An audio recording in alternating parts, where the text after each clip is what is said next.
tardes, ¿cómo les va? Reaparece en sus pantallas la edición central de MBD Noticias. Vamos hasta prácticamente las 8 de la noche y hay mucha información hoy. ¿Cómo te va, Natalia? Bien, ¿y tú, Martín? Todo bien. Muy bien, porque reapareció también el sol en esta mitad de semana. Y eso ayuda a llevar la mitad de la semana. No es todavía bajadita de la semana, pero hay bajadas políticas. Sí, exacto. El senador frente amplista Mario Vergara retiró su precandidatura presidencial y respaldó la precandidatura de Yamandu Orsi, al igual que los sectores que lo apoyaban, entre ellos Fuerza Renovadora, Asamblea Uruguay y el Partido Demócrata Cristiano. Según Vergara, atención, la polarización entre Orsi y la precandidata presidencial Carolina Cose hirió al resto de las precandidaturas. En el Partido Colorado, mientras tanto, también hoy el diputado Gustavo Subía retiró su precandidatura para acompañar la postulación de Andrés Ojeda. Subía negó que el acuerdo haya sido económico, versión que en las últimas horas se sugirió desde el entorno de la precandidatura de Robert Silva.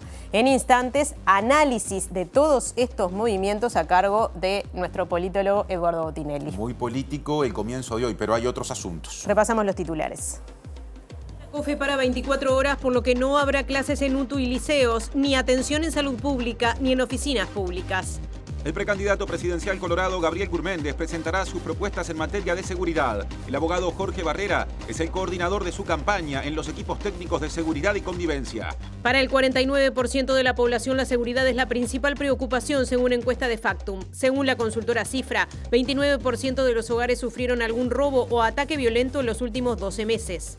El ministro de Desarrollo Social, Alejandro Sciarra, aseguró que la Intendencia de Montevideo incumple las disposiciones de la Ley de Faltas sobre personas en situación de calle. Desde la comuna responden que están cumpliendo con la función de limpiar los espacios públicos. El próximo viernes comenzará a funcionar una mesa interinstitucional de trabajo que buscará aportar soluciones a la problemática de las cárceles en nuestro país. La fiscal Sabrina Flores citó para este jueves y viernes a los futbolistas de Defensor Sporting y River Plate, identificados en la riña luego del partido del domingo entre ambos equipos en el estadio Luis Francini. El docente e investigador Carlos Luján advirtió que una escalada bélica en Medio Oriente tendrá un impacto ecológico que va a traer hambre y enfermedades, incluso a esta región.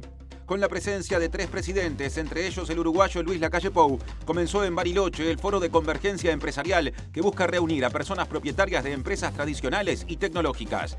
El presidente brasileño Lula da Silva se reunió hoy con Gustavo Petro en Colombia, donde abordaron cooperación medioambiental, asuntos económicos y la situación venezolana.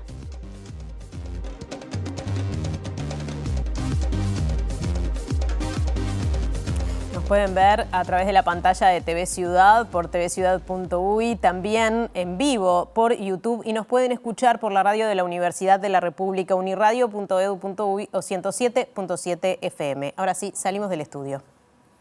Y en el mapa de Montevideo llama El Cordón. Allí está Julieta Núñez Tomás para dar el adelanto del móvil, de su móvil de hoy. ¿Cómo anda, Julieta?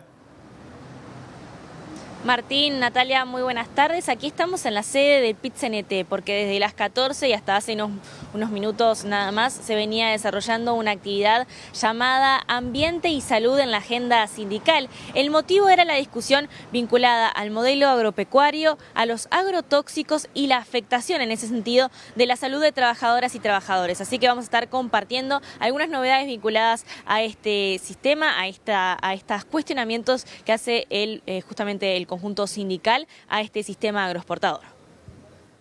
Y ahora cambiamos de barrio, dejamos atrás El Cordón y nos vamos a las cercanías de Pocitos. Aparece Diego Martini. ¿Cómo te va, Diego?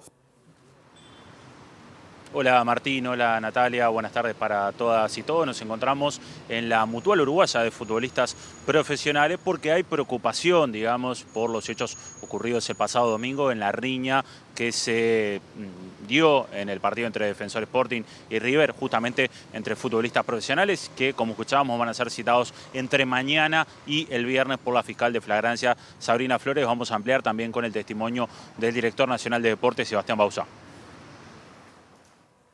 Adelanto con declaraciones cruzadas. La Federación Nacional de Profesores de Enseñanza Secundaria realizará un paro mañana, jueves, de 24 horas. El secretario general de FENAPES, Emiliano Mandacen, considera que sobran los motivos para tomar esta medida, mientras que la directora general de secundaria, Jennifer Cherro, dice que no se justifica.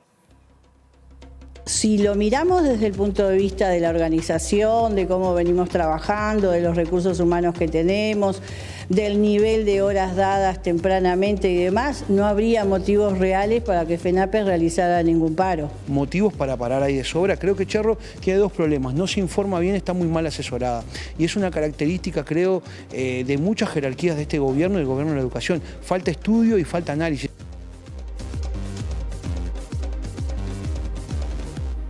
Interna del Frente Amplio, lo decíamos al comienzo en la portada, Vergara retiró su precandidatura presidencial y anunció su apoyo a Yamandu Orsi. Sí, Vergara explicó que la polarización en la interna entre Orsi y Cose perjudicó su intento de postularse.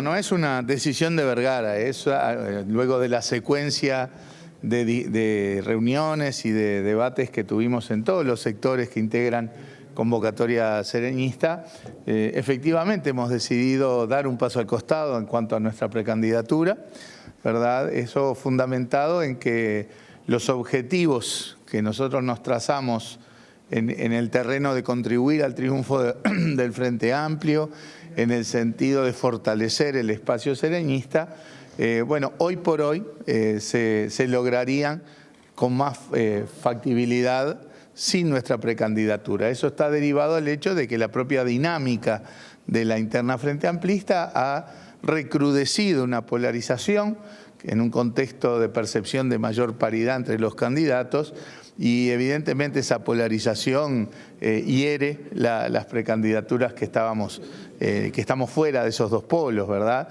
Por lo tanto, se estaba generando una dinámica en donde esa polarización no permite que en esta interna se expresen con su verdadero peso los distintos espacios político-ideológicos del Frente Amplio. Eso quedará entonces para la elección nacional en octubre. Y el otro precandidato frente amplista e intendente de Salto, Andrés Lima, ratificó que mantiene su intención de postularse como precandidato en la interna del Frente Amplio. Claro, porque fue consultado a propósito por MBD Noticias y dijo que va a seguir con su campaña, por más que, según su versión, ha recibido propuestas de otros sectores frente amplistas para retirar su precandidatura. Y la postulante de Frente Amplista, Carolina Cose, destacó la importancia de los aportes de la dirigencia más allá de las precandidaturas. Y entre otras cosas valoró la unidad de su fuerza política, que a su entender está representada en la existencia de un programa de gobierno único. Yo creo que cuando Mario aceptó la precandidatura en el Congreso, estoy convencida que lo hizo él y su sector en el convencimiento de que era una forma de aportar al crecimiento del Frente Amplio. Encontraron ahora que la forma de aportar es otra y yo eso lo respeto totalmente. Lo importante es que todos sigamos aportando. Tenemos algo que nos une de manera muy profunda. Nos une la historia del Frente Amplio, nos une la gesta Frente Amplista y nos une un programa. ¿Cómo cada uno o cada una de nosotros aporta en ese crecimiento? Es una decisión en parte personal, pero también colectiva, porque las precandidatas, los precandidatos somos representantes. Ahora, Partido Colorado, también lo dijimos en portada, retiró su precandidatura, que existió hasta las últimas horas, hasta hoy, y le dio su apoyo a Andrés Ojeda. El precandidato dijo que este hecho representa el momento político más importante de la interna colorada y dijo que Subía sería un buen ministro del Interior. Esto es dinámico, tenemos un partido muy fraccionado, por lo cual es lógico que sucedan acuerdos entre los precandidatos para dar volumen, para dar interés, para dar importancia.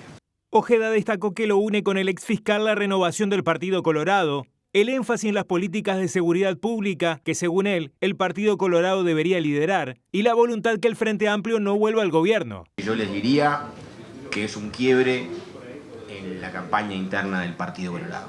Este es el primer acuerdo de precandidatos. No es la decisión de un precandidato más. Estamos hablando de uno de los precandidatos que mejor marca en la opinión pública. Por destrozo. Esto no se lo dije a él, así que se sorprende ahora y si le cae mal lo va a tener que manejar. Sería un gran ministro del Interior.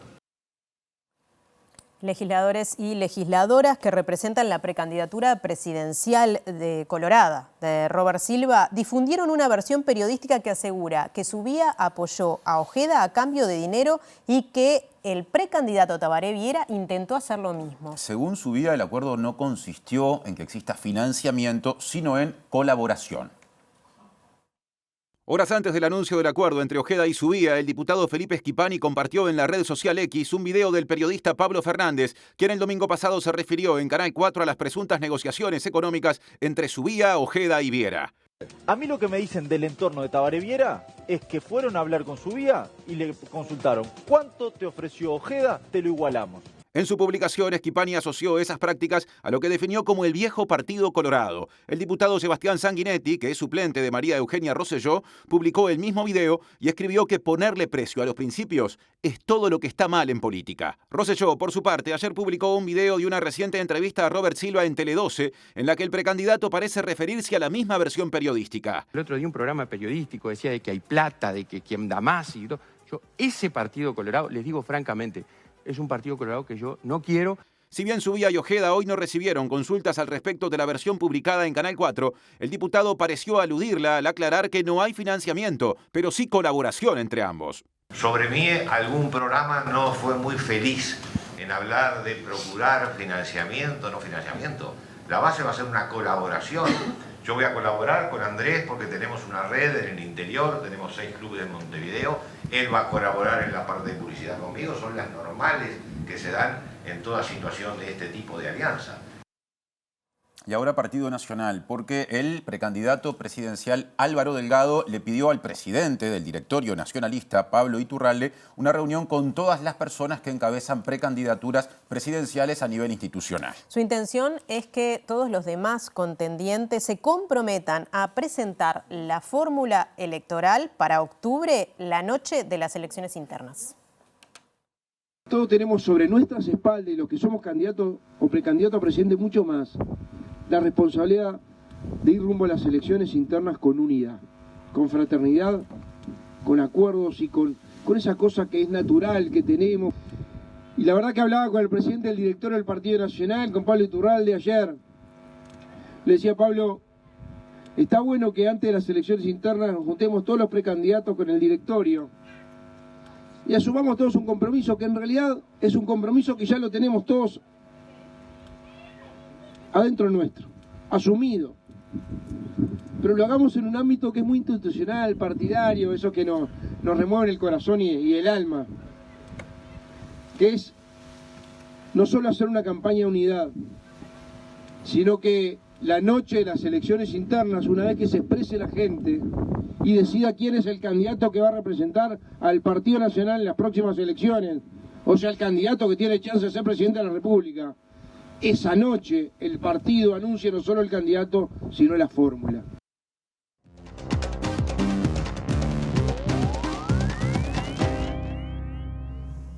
Y de los retiros de las precandidaturas presidenciales de Subía en el Partido Colorado y Vergara en el Frente Amplio, hablaremos a continuación con Eduardo Botinelli en su columna habitual de los días miércoles. ¿Cómo te va, Eduardo? ¿Qué tal, Martín? ¿Cómo estás? Todo bien, empezamos por el Frente Amplio. Empezamos por el Frente Amplio, es decir, bueno, un hecho relevante, la salida de la candidatura de Vergara.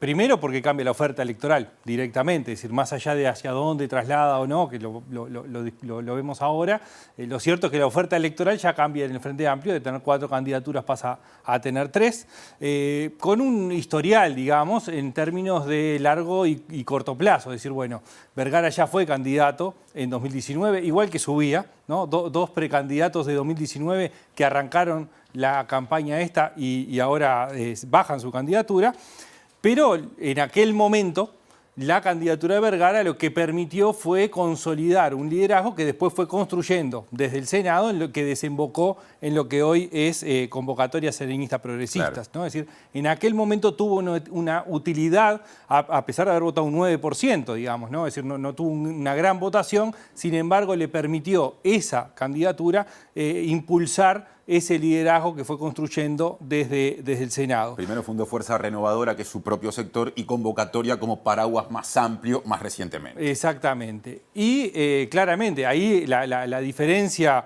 que hay es cuál es el objetivo de cara a 2024. Bueno, ya no era repetir lo del 2019, sino mejorar la performance desde el punto de vista electoral y terciar entre dos candidaturas que están generando, digamos, la competencia por el premio mayor, digamos, la candidatura única, que son Cosi y Orsi.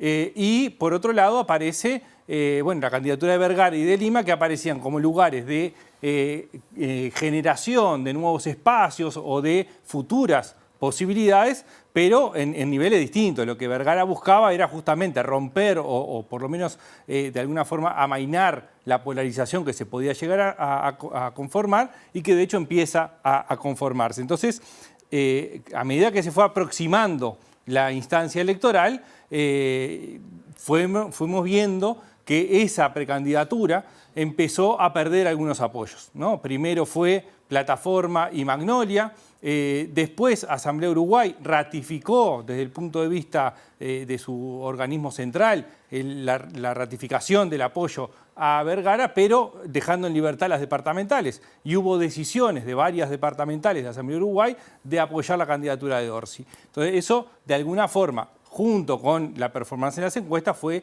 minando un poco esa capacidad que buscaba Vergara con su candidatura. Sumo un caso más, en el caso de la departamental de Salto del Partido Demócrata Cristiano, que también apoyaba a Vergara, la decisión fue apoyar a Cosi, o sea que esas situaciones se encuentran todavía en mayor número. Ahora, concretamente, ¿cómo puede incidir esto? Bueno, claramente lo primero que tenemos que esperar es tener datos de verdad, digamos, es decir, bueno, después de tomada la decisión, qué impacto tiene en la interna del Frente Amplio. Pero en principio podemos esperar, digamos, tres tipos de comportamiento que no tienen la misma dimensión. El primer comportamiento que puede darse, probablemente sea minoritario, pero que sí puede darse, es que gente que iba a ir a votar, estando en la candidatura de Vergara, deje de ir a votar por no estar la candidatura. El segundo, también minoritario, pero ya con algunas posibilidades, un poco en función de los casos que tú mencionabas, del PDC o incluso Asamblea Uruguay en Rivera, de votantes que no siguen la línea que tomó Vergara y apoyen a Carolina Cosi.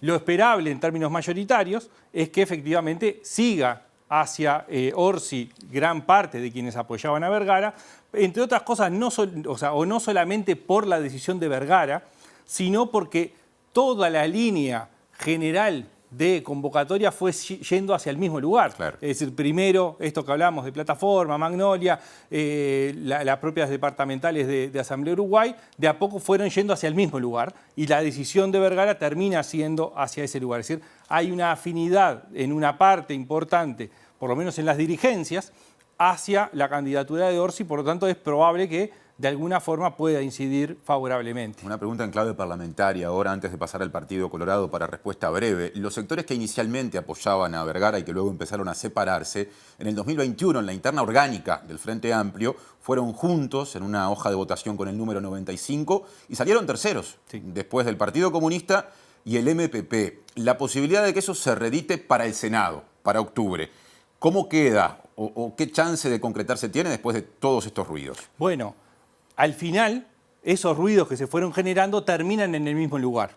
Es decir, no era lo mismo para convocatoria reeditar la 95 con una parte habiendo apoyado a Orsi y otra parte siguiendo con la candidatura de Vergara, que la decisión que se toma ahora, que todos van detrás de la candidatura de Orsi en la interna, por lo tanto, surcir un poco esas diferencias que hubo en algún momento parece más fácil en la medida que se va a transitar de aquí al 30 de junio yendo hacia el mismo lugar. No significa que no hayan quedado heridas o que incluso los objetivos no solamente de octubre, sino posteriores, también sean, no sean coincidentes en todo el grupo. Pero sí, digamos, algunas dudas que podían surgir a partir de esa división inicial en los apoyos, en cómo se iba a recomponer a partir de julio la posibilidad de ir a una lista al Senado en conjunto, bueno, ahora parece por lo menos aproximarse más a la situación previa. Ahora una mirada al Partido Colorado, su vía, como decíamos, respalda a Ojeda. Esto lo agrego yo, da la impresión de que empieza a darse, por lo menos discursivamente, cierta polarización entre la precandidatura de Robert Silva y la de Ojeda, pero empecemos por analizar lo que pasó hoy. Bueno, sí, efectivamente, la salida de una candidatura, al igual que el Frente Amplio, cambia la oferta. Cambia la oferta con alguien que ya tiene la experiencia, que en todo caso a Ojeda le brinda dos puntos importantes. Uno es la experiencia, ¿no? Le está poniendo una pata de experiencia en términos legislativos y en términos de su rol como fiscal en su momento, y le está dando un tono distinto del punto de vista de agenda, digamos, ¿no? Es decir, de la postura, por ejemplo, en términos de seguridad pública y el enfrentamiento fuerte que ha tenido su vía con el presidente y con los ministros Heber y Martinelli, y con Sanjurjo, que es el principal asesor en seguridad de Robert Silva, ¿no? Entonces, Subía lo que le aporta, digamos, a Ojeda desde la parte política viene por ese lado, ¿no? La experiencia por un lado y la temática y el posicionamiento duro y crítico con respecto a la política de seguridad. Bien, para terminar, para respuesta breve también, ¿te parece que Ciudadanos ahora crece, luego del fallecimiento de Peña, a partir de una serie de discusiones que se dieron, está un poco más a la defensiva, más cuestionado desde adentro del Partido Colorado? Sí, sin dudas, la pérdida de Adrián Peña, que era quien estaba surciendo muchas de las diferencias que estaban sucediendo adentro del Partido Colorado y con respecto a Ciudadanos, o incluso dentro de Crece, el sector que está, o el paraguas que está apoyando la candidatura de Silva, Peña tenía un rol muy importante ahí adentro, que claramente ahora no está, y empieza a liberar, digamos, de alguna forma esa agenda de confrontación. Lo otro que decías que me parece importante es si efectivamente se da o no ese fenómeno de la polarización entre dos candidaturas, que no lo podemos saber a ciencia cierta con las encuestas. Tenemos limitaciones muy importantes en ese sentido, pero es algo que las otras candidaturas probablemente van a tratar de evitarlo, porque eso puede llevar también a decisiones a futuro también con respecto a las candidaturas, ¿no? Sí, pienso en Tabaré Viera y en Gurméndez. Gracias, Eduardo. Hasta la próxima. Nos vemos el miércoles que viene. Y seguimos haciendo MBD Noticias. Adelante. Sí, nos vamos ya mismo al contacto con nuestra compañera Julieta Núñez Tomás, que está allí en la sede del PIT-CNT, donde hubo un conversatorio sobre producción agropecuaria, uso de agrotóxicos y sus impactos. Julieta, contanos. Así es, Natalia, como les adelantábamos, este evento finalizó hace minutos nada más. Contó con la presencia de entre 130 y 150 trabajadores y trabajadoras. Muchos de ellos vinieron desde el interior del país para compartir esta primera experiencia del movimiento sindical, en particular del PIT-CNT, pensando y reflexionando acerca del modelo agropecuario y algunas de sus implicancias vinculadas a la salud de los trabajadores y las trabajadoras. Le agradecemos a Jorge Ramada, integrante de la Secretaría de Salud Laboral y Medio Ambiente del PIT-CNT, por estos minutos que nos estuvo aguardando luego de finalizada la exposición. Le consultamos por qué es importante que el movimiento sindical empiece a reflexionar sobre los temas vinculados al ambiente y en particular el modelo agroexportador. Bueno, desde el movimiento sindical ya hace un tiempo que estamos tratando de impulsar la preocupación por temas ambientales. Quizá el más notorio fue todo el trabajo que hemos hecho con los clasificadores de residuos, también las propuestas que se han hecho sobre la crisis del agua.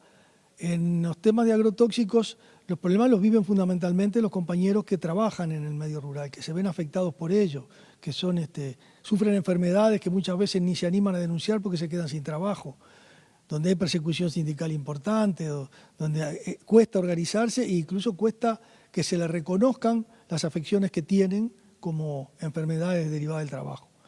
Pero ellos sí hace tiempo que se vienen preocupando y bueno, han trasladado la preocupación a los organismos centrales del PIT-CNT y nosotros venimos planteando desde hace un tiempo que los problemas de todos los días que acucian a los trabajadores, los despidos, los problemas de empleo, los problemas de salario, de negociación colectiva, relegan un poco el tema del medio ambiente. Sin embargo, de a poco queremos ponerlo más en la agenda y esto es un tema que llama porque además tiene como una de las principales consecuencias la afección a la salud y a la de los trabajadores y de la población que vive cerca y hasta de la población urbana, porque está demostrado con los estudios que hoy presentaron algunos compañeros de la universidad, todas las afecciones derivadas de agrotóxicos que se encuentran en mucha gente.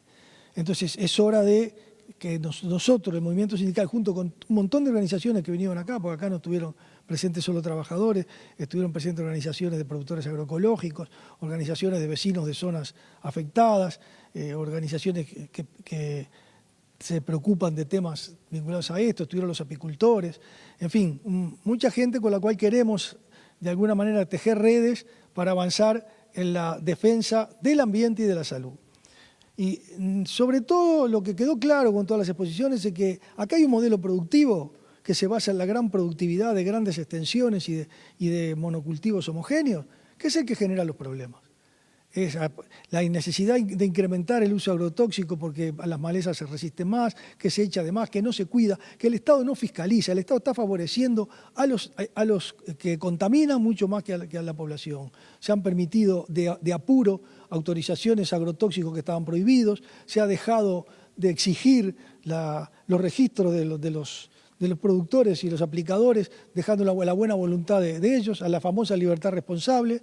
O sea, por un lado se incumplen normas y por otro el Estado no las fiscaliza o pone multas ridículas. Entonces, en esa situación creemos que tenemos un Estado que está defendiendo a los que contaminan y perjudicando a los que están afectados en la salud por esas cosas. Bueno, ese es uno de los principales reclamos y creemos que es posible impulsar, y hay ejemplos como el del Movimiento Sin Tierra de Brasil, que lo presentaron hoy acá un compañero, de que es posible una agricultura ecológica que produce y que genera muchas veces mejores rendimientos que estos famosos paquetes tecnológicos que son a la medida de las grandes fábricas que producen los productos químicos y las semillas y son las dueñas de las patentes y son las que mandan en todo el agronegocio. Es posible un modelo alternativo capaz de producir mejor calidad, mejor cantidad, mejor productividad y servir realmente no a los intereses de grandes monopolios, sino a los intereses de la población, al interés de los trabajadores, de los sectores más humildes, a contribuir en alguna manera a romper con esa brecha que hay entre los sectores más humildes y los grandes potentados para que haya una mayor equidad y una mayor calidad alimentaria en esos sectores. Muchísimas gracias, Jorge Ramada, por estos minutos. Bueno, gracias a ustedes por darnos esta oportunidad. A las órdenes. Y continuamos ahora sí con TV Ciudad. Esto es un tema que estará presente además seguramente entre los varios temas que planteará el movimiento sindical el 1 de mayo como una de las banderas. Gracias a Julieta y al equipo. Ahora cambiamos de tema, retomando la agenda, digamos, electoral, porque el senador nacionalista Juan Sartori se reunió con la precandidata de su partido, Laura Raffo, y el precandidato Álvaro Delgado, y en breve va a definir si vuelve a postularse para las internas o si apoya a Raffo o a Delgado. Sartori informó que tomará su decisión en no más de 2 semanas y también aseguró que dará a conocer alguna sorpresa. Pese a que por el momento no definió si será o no precandidato presidencial, el senador del Partido Nacional figura tercero en la interna de su colectividad política en algunas encuestas. Por ejemplo, en el último sondeo de Opción Consultores marca 9% y supera al senador y precandidato presidencial Jorge Gandini, que tiene 3%. Sartori aún debe resolver su situación ante la Junta de Transparencia y Ética Pública, que lo podría inhabilitar para ocupar cargos públicos por incumplir la ley que obliga a hacer declaraciones patrimoniales. El plazo para inscribir postulaciones ante la Corte Electoral vencerá el 31 de mayo. Tema vinculado. Según Gandini, Sartori debió presentar el recurso para que levanten su retención patrimonial ante la JUTEP y no ante el Parlamento. Además, consideró que una eventual postulación presidencial de Sartori no perjudicará su precandidatura.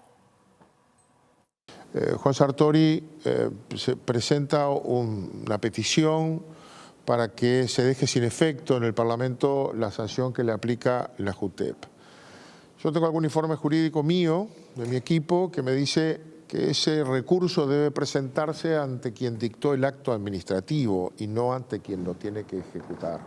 El Parlamento ejecuta un acto administrativo dictado por la JUTEP, porque es el que puede aplicar la retención. Por lo tanto, cualquier recurso contra esa decisión debería presentarse ante la JUTEP. Pero verán que estamos aquí ante disquisiciones muy formales, muy jurídicas, que serán consideradas probablemente en la comisión con los informes que allí estén. Gandini también dijo que Sartori no le restaría votos a su candidatura si finalmente decide presentarse a la interna, ya que la suya es blanca pura y la del legislador empresario no tanto.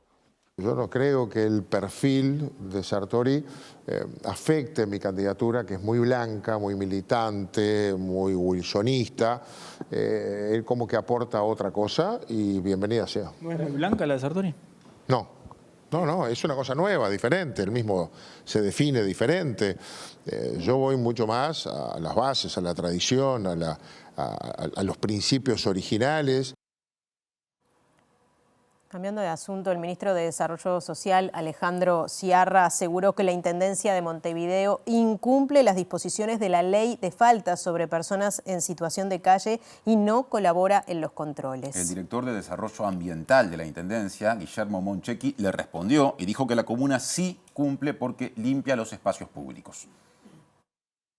En diálogo con El País, el ministro Alejandro Sciarra planteó que la cartera se hace cargo del 80% de las intervenciones en calle y que la Intendencia está en la postura de que vivir en la calle es un derecho. Agregó que igualmente seguirán atendiendo las situaciones porque está en su ADN, aunque la aplicación de la ley de faltas no les corresponde. Me parece además hasta increíble que sea el propio ministro de Desarrollo Social el que hace estas declaraciones, cuando la responsabilidad de ese tipo de políticas es del Ministerio de Desarrollo Social, un ministerio que el Frente Amplio creó para atender las situaciones de extrema pobreza y que claramente está fracasando.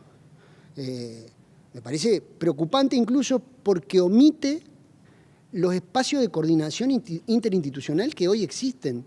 Es decir, con el Ministerio de Desarrollo Social se trabaja permanentemente, en la Intendencia, así como con el Ministerio del Interior, para responder a una situación que es la causa de los problemas. Es decir, hay muchísima gente en situación de calle, sin ninguna duda, y eso tiene que ver con las políticas de atención a la pobreza extrema. Nosotros tenemos equipos que atienden las situaciones de calle, hay equipos... ¿Cuál es el rol específico de la Intendencia ahí?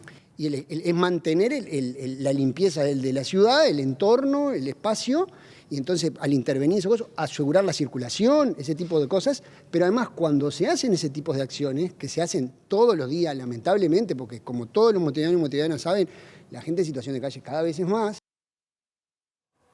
Ahora cambio de agenda. Atención con esta información. Mañana habrá paro a nivel nacional del personal estatal nucleado en COFE en rechazo al nuevo sistema de certificaciones médicas. El secretario general de la Confederación, José Lorenzo López, dijo que el gobierno no cumplió con la ley de negociación colectiva y reiteró que la norma que se está aplicando es ilegal e inconstitucional. Se quiere aplicar de manera ilegal, inconstitucional y que, como recién decíamos, bueno, va a tener recursos en ese sentido, pero también una denuncia a nivel internacional de la Organización Internacional del Trabajo. ¿Cómo se toman las críticas de Mieres, que ya ha dicho más de una oportunidad que hubo tiempo de negociar? Bueno, Mieres ha dicho muchas cosas, la mayoría de ellas equivocadas, erróneas y algunas que faltan a la verdad. Por ejemplo, se ha manifestado por parte no solo de Mieres, sino también de otros actores del gobierno, de que el tema de la salud no es un tema que sea materia de negociación colectiva.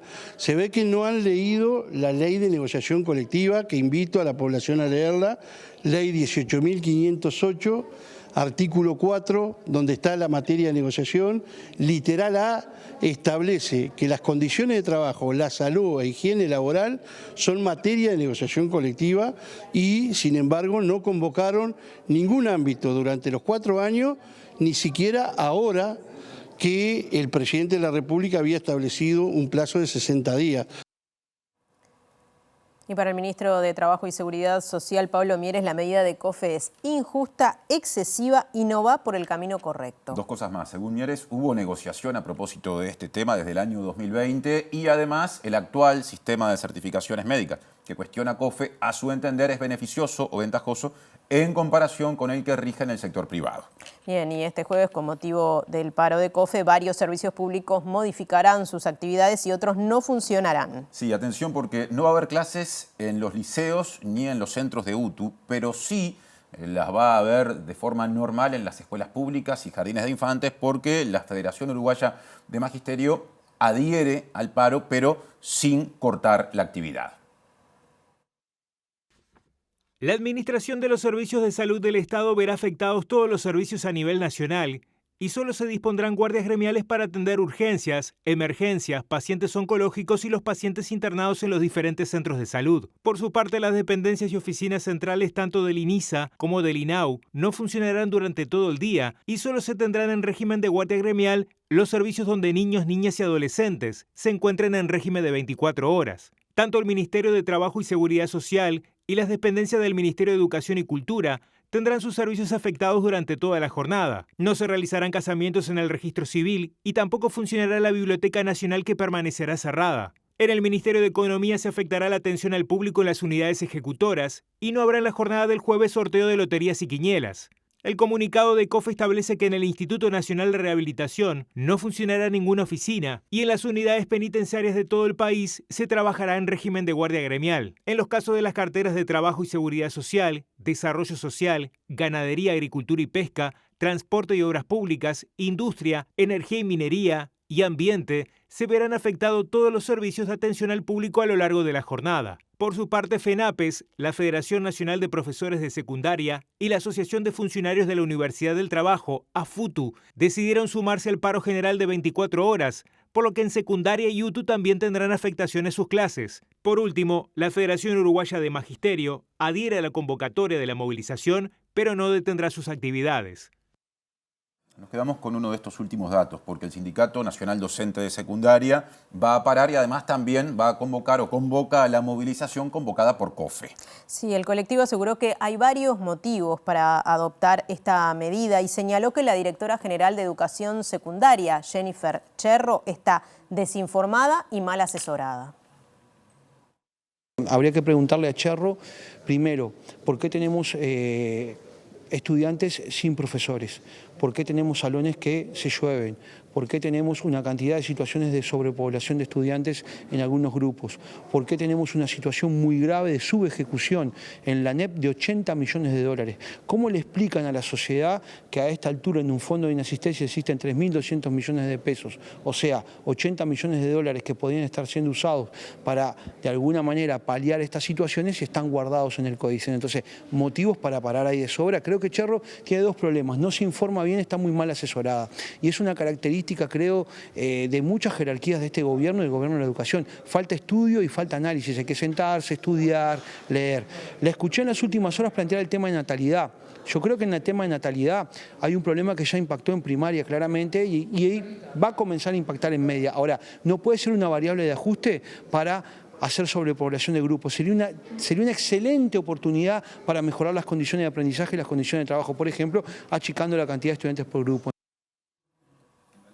Otro asunto, el inspector nacional de trabajo, Tomás Teijeiro, dijo que la investigación de la denuncia por condiciones de semiesclavitud en el restaurante indio Moksha está sujeta a reserva. Dijo que no es momento de hablar del expediente, pero también dijo que este tipo de situación no es nueva en Uruguay. Lo que sí puedo afirmar es que se han preservado los derechos de los trabajadores. ¿Está en el exterior el propietario por el propietario? No tengo conocimiento de eso. ¿El estado de salud de los trabajadores cómo es? En principio también. ¿Cuántos son? 3 trabajadores. Uno puede pensar, ¿cómo está pasando esto en Uruguay hoy en día? ¿Cómo se explica que hoy en día pueda llegar a ocurrir una situación como esta y que además se demore mucho en las actuaciones, en conocerlo y que sea por denuncia de un tercero? Bueno, creo que hay 2 puntos de análisis. El primero, no comparto que se demore mucho. Creo que el Ministerio de Trabajo actúa eficientemente. En los 2 casos que tenemos noticia de los últimos tiempos, uno que fue en el norte del país y en este otro, el Ministerio ha sido actor principal en resguardar los derechos de los trabajadores, ¿verdad?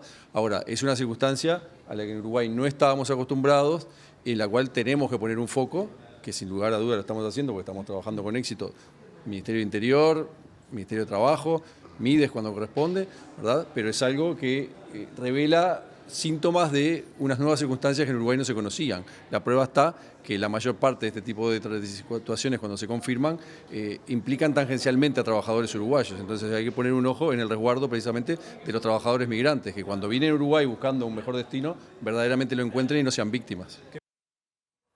Otro asunto, información de último momento. Hay una condena vinculada al asesinato de Lola Chomnales. Les contamos que la justicia condenó este miércoles a Leonardo David Sena a 27 años y 6 meses de prisión por el asesinato justamente de Lola Chomnales, y esto fue informado en primera instancia por Infobae. El crimen, recordemos, ocurrió en diciembre del año 2014, hace casi una década, en el balneario de Balizas, en el departamento de Rocha. Según explicó el abogado Juan Raúl Williman a Montevideo Portal, se está muy conforme con la condena más allá de que sea de primera instancia, esto es, se puede apelar. Además, indicó que la familia está enterada y conforme. De acuerdo con la sentencia a la que accedió Montevideo Portal, la justicia condenó a Sena como autor penalmente responsable de un delito de homicidio muy especialmente agravado.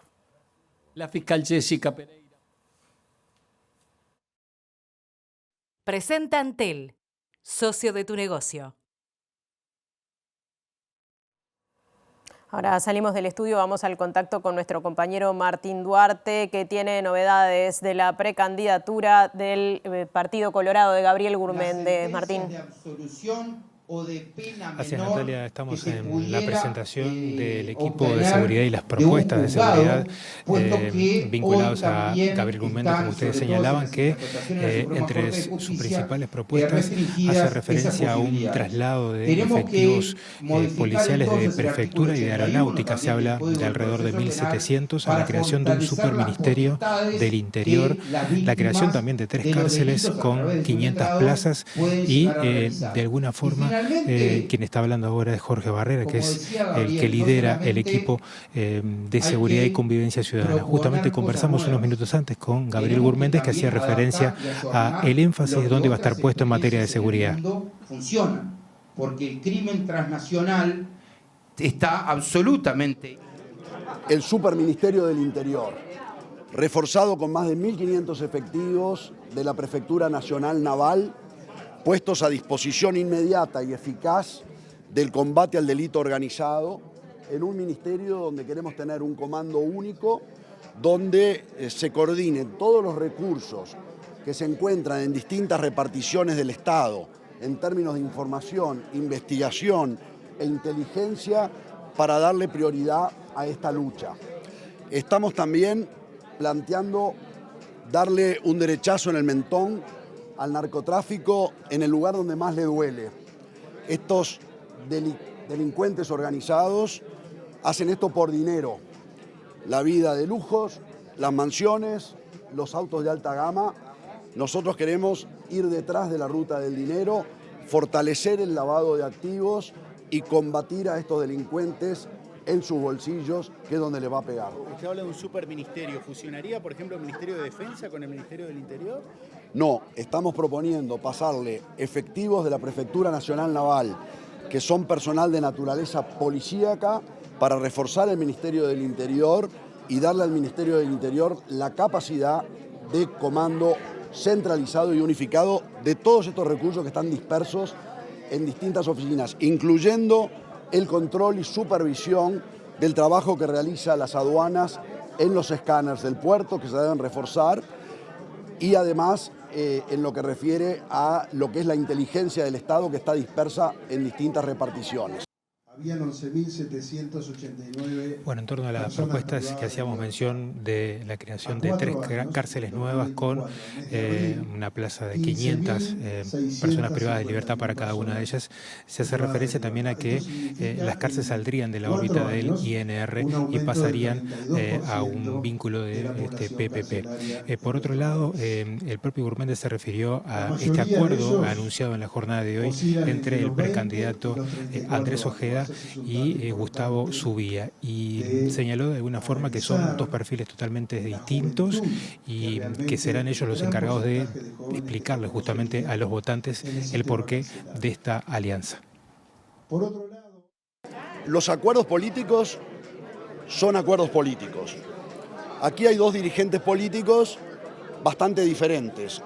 Hace pocos días uno se expresó y se definió como socialdemócrata, y el otro dijo que era de la derecha y que iba a trabajar para que la socialdemocracia no ganara la interna del Partido Colorado. Hoy se juntan y hacen un acuerdo. Creo que en política hay que juntarse con propuestas concretas. Creo que no vale todo. Hay sumas que suman y sumas que restan. Creo, en definitiva, que cada uno de ellos tendrá que explicarle a sus seguidores el por qué y el para qué se juntaron. Creo que cada uno va por su camino. Nosotros seguimos por el camino de nuestras propuestas y de nuestra campaña hacia el 30 de junio. Se trata de restarle a los otros precandidatos, o sea, ¿puede haber una mano atrás que esté juntando para hacer disminuir presencia de otras precandidaturas como la suya, como la de Silva? Realmente no puedo contestarle esa pregunta. Si hay gente oculta detrás, yo eso no lo puedo saber. Lo que hablan y no lo nombran es a Sanguinetti. Lo que dicen es Sanguinetti puso como candidato a Ojeda para poner una cara nueva y mover un poco la interna. No, creo que eso es una pregunta que habrá que hacerle a Sanguinetti, o a Julio María o a Julio Luis Sanguinetti. Presentó Antel, socio de tu negocio. Presenta Mercado Agrícola de Montevideo, en el corazón de un barrio donde late la ciudad. Mercado de Historias. Mercado de Historia.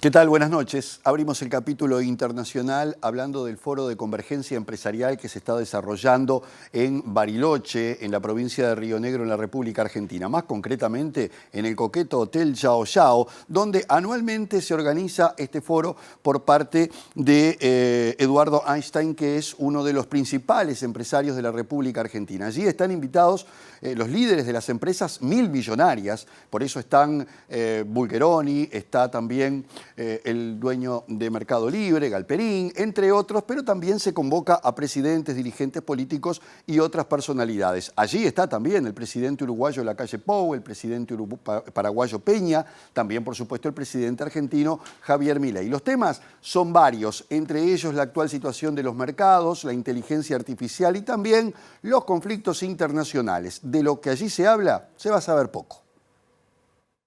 Con la presencia de dueños de empresas tradicionales y tecnológicas y de los presidentes Javier Milei, Luis Lacalle Pou y el paraguayo Santiago Peña, comenzó en Bariloche el Foro de Convergencia Empresarial que desde el año 2011 impulsa el empresario Eduardo Einstein, principal accionista de IRSA, empresa dueña de la mayoría de los shoppings, diversas propiedades emblemáticas del país y miles de hectáreas.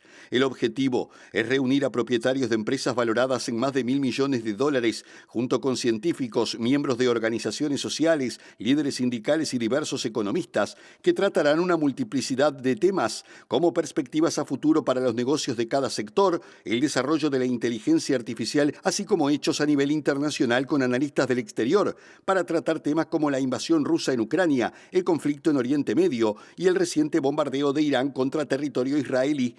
El Foro Yao Yao, un evento mucho más hermético a los extraños que otro tipo de espacios de debate y reflexión del sector privado, es una suerte de retiro reservado a capitanes de grandes empresas y donde se aplica una regla conocida como la norma del círculo rojo, que establece que lo que se discute dentro del foro debe permanecer en el foro, garantizando así un mínimo de confidencialidad sobre los temas tratados en los paneles y reuniones cerradas. La regla conocida como Chatham House, originada en el Foro de Discusión de Asuntos Internacionales londinense, fundado en 1920, permite a los participantes utilizar la información recibida durante las reuniones, pero prohíbe revelar la identidad o afiliación de los oradores o cualquier otro participante. El presidente brasileño Lula da Silva está de visita en Colombia. Allí se reunió con su homólogo Gustavo Petro en el marco de una reunión que va a tratar temas bilaterales de cooperación medioambientales, fundamentalmente con la Amazonía como eje, pero también otras cuestiones como la situación de Venezuela. Brasil es el tercer socio comercial en importancia para Colombia y también tener en cuenta que son dos líderes que en este momento están encabezando toda una corriente de pensamiento dentro del continente que tienen muchísimos temas en común, además de ser países vecinos.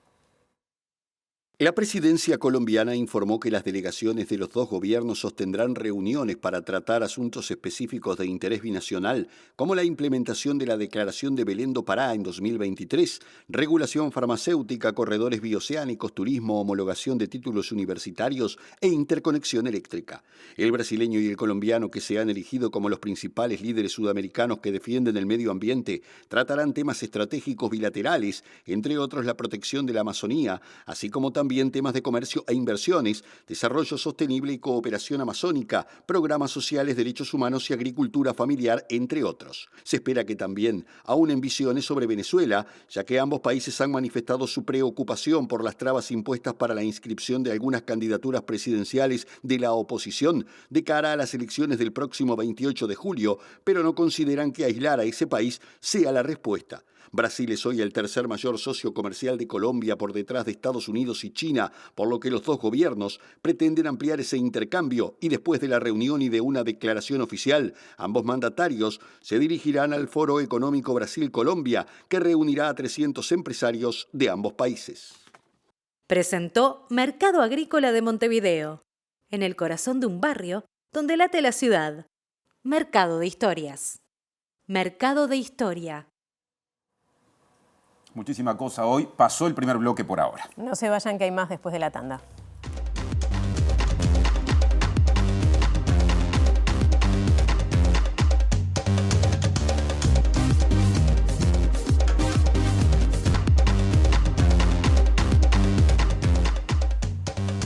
Segundo bloque de MBD Noticias. Violencia entre futbolistas, tema del móvil que tiene ya listo a Diego Martini. Adelante, Diego. Bien, compañeros, como anunciábamos, estamos en la Mutual Uruguaya de Futbolistas Profesionales, quien se expidió justamente el gremio a partir de los incidentes, la riña entre futbolistas generada tras el partido entre Defensor Sporting y River Plate el pasado domingo en el Estadio Luis Francini. Desde la Mutual Uruguaya expresaron un comunicado titulado Disculpas Públicas, que está firmado justamente por los planteles de Defensor Sporting y de River Plate, pidiendo disculpas obviamente a los actores involucrados en el fútbol en general, hinchas, dirigentes, distintos clubes, y en el final dice que la Mutual, que se está haciendo un mea culpa, extendiendo las disculpas que corresponden y asumiendo la responsabilidad de las consecuencias que pudieran derivar de los actos realizados, queremos reafirmar el compromiso que como deportistas profesionales asumimos en relación a la erradicación de la violencia dentro y fuera de la cancha del fútbol. Hoy nos comunicábamos más temprano con algunos dirigentes de la Mutual y nos informaban que obviamente hay preocupación por este tipo de episodios y se planea realizar algún tipo de taller o alguna convocatoria que pueda ayudar a concientizar sobre el manejo de las crisis, obviamente, para evitar que pasen este tipo de situaciones. Pero ahora los futbolistas hacían referencia a los actos y las consecuencias.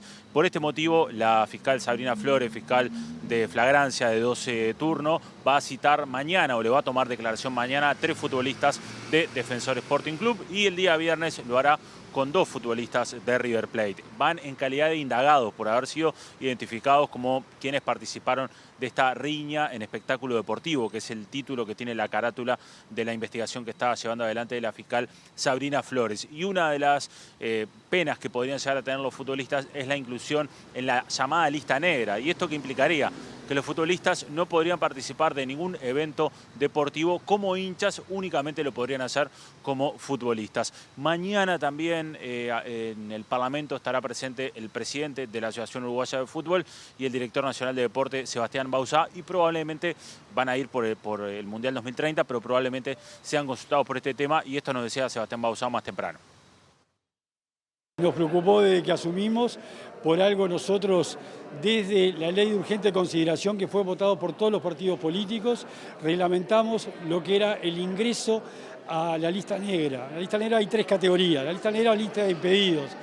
Es que puede ser leve, grave o gravísimo, que puede ir de 6 meses a 1 año, de 1 año a 5 años o de 5 años a 15 años, dependiendo del hecho de violencia. Y ahora, en la última rendición de cuenta, se hizo cambios en el artículo del Código de Proceso Penal para que tengan mayores sanciones. Cualquier riña que sea dentro de un campo de juego, el fiscal puede actuar como ha actuado y ahora está pidiendo los videos del partido Defensor River, así que ya va a ir no solamente el ingreso de la lista negra, sino que la Fiscalía va a actuar. Y ahora pronóstico del tiempo muy sencillo. Para Sí. jueves y viernes en Montevideo y cercanías, cielo claro y algo nuboso en general. Sí, y la temperatura de mañana será similar a la de hoy, 12 la mínima, 19 la máxima. Aumenta la temperatura máxima para el viernes, 13 y 25. Eso es lo principal. Les contamos que ya llega al lado B, luego mirá Montevideo, así que a quedarse en TV Ciudad. Mañana el reencuentro con las noticias a las 8, a las 13 y a las 18:55. Gracias por estar. Hasta entonces.